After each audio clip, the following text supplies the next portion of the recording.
سجلت مادة البصل ارتفاعا غير مسبوق في الأسواق الجزائرية خلال الأسابيع الأخيرة، حيث وصل سعره ما بين 200 و 300 دينار جزائري للكيلوغرام الواحد في عدة مناطق من الوطن. ويتساءل الجزائريون عن الأسباب الحقيقية التي تقف وراء هذا الارتفاع المجنون في سعر مادة البصل الأحمر.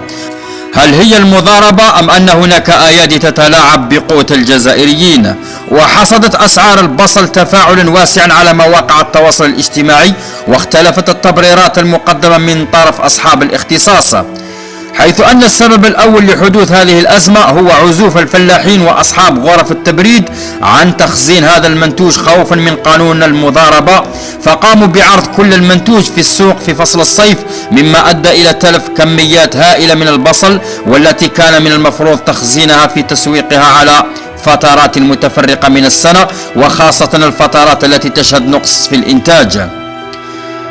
كما أن الفلاحين الذين كانوا يخزنون البصل بطرق تقليدية تتمثل في ردم البصل تحت التراب بعد تغطيته بالتبن، هذه العملية رغم أنها تقليدية إلا أنها كانت تساهم بشكل كبير في تموين السوق الوطني خلال فترات الندرة. السبب الحقيقي ليس نقص إنتاج البصل، ولكن هو عدم القدرة على تنظيم هذه الشعبة كغيرها من الشعب الفلاحية الأخرى، وعدم القدرة على تسيير الفائض من المنتوج في موسم الجني وادخاره إلى فترات ندرة المنتوج لعرضه في السوق، وبالتالي التحكم في الأسعار وتجنب الندرة الشديدة التي أدت إلى هذا الارتفاع الغير مسبوق.